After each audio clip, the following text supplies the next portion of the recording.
Good morning mga idol. Meron naman tayong isang project dito. Honda Civic na 1.8 liter.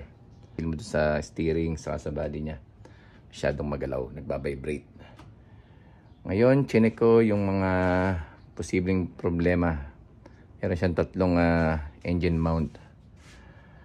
At left, right, sa back. Ngayon, nakita ko tong isang engine mount sa engine mount yan dito sa left side niya. Ito mga idol, yan.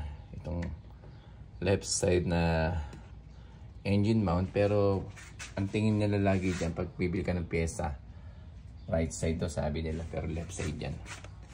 Itong left side, yung right side niya meron na ring konting putok. Yung sa baba, konting putok siya, pero hindi naman pwede na palitan, pero ito yung mas malala.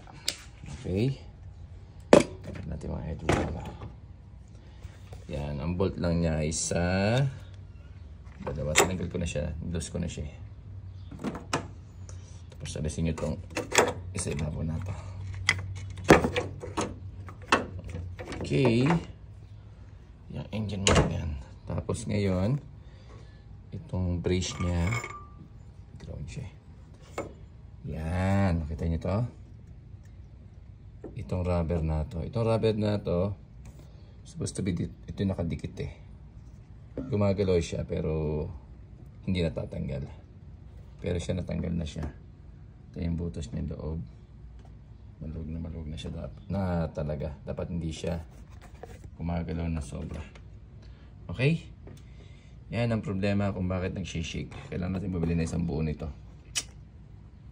Dami niyang brace. 1, 2, 3, 4, 5. Yan mga idol. Ang engine mount niya ang problema. Tapos ito may konting mga leak. Yan. Siguro kailangan higpitan to or gasket. Yan. Okay mga idol, bukas pa tayo bibilang pyesa. Ay meron pa nga pala. Sirado na kanyang lower tie rod. Yan. Itong outer tie rod na to ay sira na. Tapos sway bar link na gasin laki ng kulangot. Pinanggagastusan natin bukas. Ang brake niya wala na rin, anak ng teteng. Medyo may karamihan ang gagastusin natin. Yan mga idol. Rotor, medyo may kamahalan to. Marami-rami to Yan. Rotor sa unahan, dalawa. Brake pad. Yan. Bukas natin gagawin mga idol.